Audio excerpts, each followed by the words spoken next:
La estenosis aórtica en el MIR es la valvulopatía más preguntada de todas y la debes estudiar con profundidad. Nos preguntan generalmente un caso clínico como el de la pregunta para que reconozcamos su diagnóstico o bien cuándo decidir una actitud quirúrgica. Piensa que la estenosis aórtica es una patología que se tolera muy bien a lo largo del tiempo y que no hay que hacer nada hasta que aparecen los síntomas. Cuando aparecen síntomas el pronóstico es muy malo. Tienes que recordar los 3 síntomas capitales de la estenosis aórtica severa cuando da síntomas. El primero de todos en aparecer es la angina. Es una angina que típicamente es de esfuerzo. ¿Por qué se produce? Se produce incluso con pacientes que tienen las arterias coronarias normales, que es lo característico. Lo que sucede es que el ventrículo izquierdo es muy hipertrófico, es un ventrículo que requiere mucha sangre y que puede ser muy frecuente que la sangre que se aporta sea insuficiente para las necesidades. Es típica la angina de esfuerzo. Si el paciente presenta angina de reposo, pensaremos en un problema coronario. Cuando aparece la angina, el pronóstico del paciente es de 5 años. El siguiente síntoma en gravedad es el síncope. El síncope, al igual que la angina, lo característico es que sea de esfuerzo. ¿Qué es lo que ocurre? Los pacientes con una estenosis aórtica severa tienen una obstrucción fija muy severa a la salida del ventrículo izquierdo, es decir, les cuesta mucho mandar sangre hacia la aorta. Cuando se hace un esfuerzo físico, lo que sucede es una caída de las resistencias vasculares sistémicas.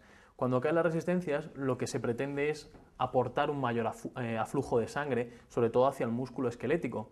¿Qué es lo que sucede en los pacientes con estenosis aórtica? Por ese agujero estenótico solo entra un gasto cardíaco determinado.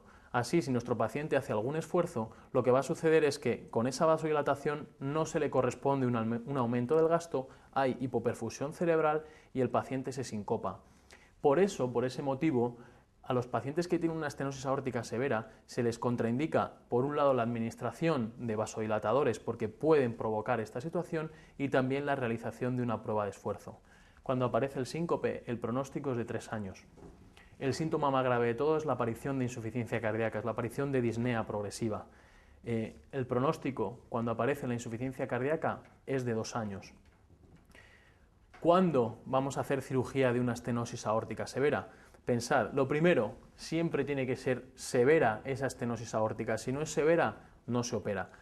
Aparte de ser severa, tiene que ser sintomática, cuando aparece cualquiera de los 3 síntomas capitales.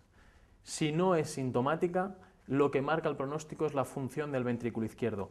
Una estenosis aórtica severa con disfunción ventricular izquierda es indicación quirúrgica. Y no podéis olvidar el caso especial de los niños y los adolescentes, que a pesar de que sea asintomática y bien no haya disfunción ventricular izquierda, una estenosis aórtica severa debe ser operada porque tienen mayor riesgo de muerte súbita. Por último, es muy importante que aprendas a reconocer la auscultación típica de la estenosis aórtica severa.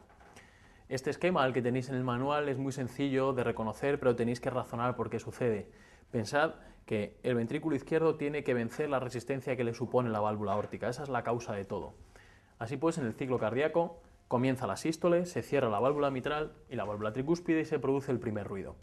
Pensad que está el periodo de contracción isovolumétrica, que es el periodo en el cual el ventrículo izquierdo ha cerrado la válvula mitral, pero no ha conseguido abrir todavía la válvula aórtica. Por tanto, en la estenosis aórtica, el soplo nunca va a ocupar toda la sístole, porque el periodo de contracción isovolumétrico existe y en la primera parte de la sístole no puede haber soplo.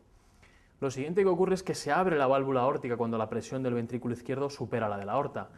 Todas las válvulas anormales, cuando se abren, suenan. ¿Qué es lo que ocurre en la estenosis aórtica?